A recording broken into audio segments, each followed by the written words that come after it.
Hi guys, it's Sarah here, and today I'm going to be talking about DOMS, or Delayed Onset Muscle Soreness. So what DOMS is essentially is delayed onset of the soreness that we have after an exercise. So basically this can come on if we have a really sudden increase in our level of physical activity. So a good example of this would be if suddenly you've gone back to the gym after a few months off, you've done a really big leg session, and then for the next few days you feel like you can't get out of bed, things like getting out of the car are all really painful and really sore in your legs. Otherwise, other things, if you have a really big event come up, so for example we've had the Mooloolaba Triathlon on the weekend, so things like that, it's normal to feel a little bit of muscle soreness after events like that. Basically what DOMS is, a lot of people have a misconception that it's caused by a build-up of lactic acid in our muscles. Now this isn't entirely correct. It's actually caused by lots of little micro tears in all of the fibres in our muscle. And the pain comes from the inflammatory response we get from that, and also a little bit of soreness in the recovery phase. So basically, you can't just flush out the lactic acid by drinking a lot of water and things like that. That's not the best way to treat DOMS.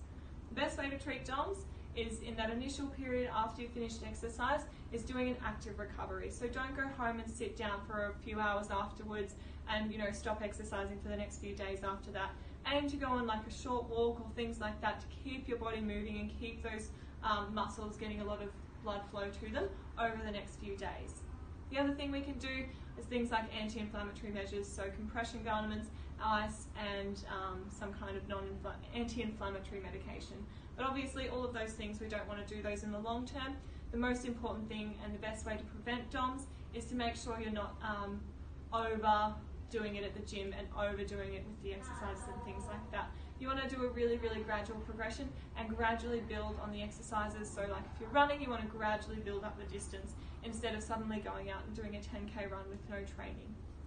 So if you do find yourself with DOMS though, there are a few things you need to think about whether it is actually DOMS and just a case of some soreness in your muscles because you've overdone it, or if it's something a little bit more serious.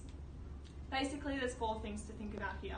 The first one is, did the pain start during exercise? Was it sort of a sudden onset during the exercise, or did it occur the day after? If it happened while you were exercising, it's a little bit more unlikely that it could be due to DOMS. The second thing that you need to think about is if that pain isn't improving or sort of settling down within the first 24 to 48 hours, it might be a little bit more than those micro tears. You might have done some actual damage to the muscle. The next thing is if you've got any pain around the joints. So if you imagine my quadriceps muscle, it's normal for me to have pain there. What wouldn't be normal if I'm getting pain around my knee within the joint there? That's not going to be a sign of any muscle injury. The last thing to think about is if you've got any really obvious swelling either in your muscle or also through your joint. So for example, your ankle or your knee, that's an indication that you might have done something to the ligaments or something to the joint. If you have any questions about DOMS or you'd like to get a little bit more information, please feel free to give us a call. Thanks guys.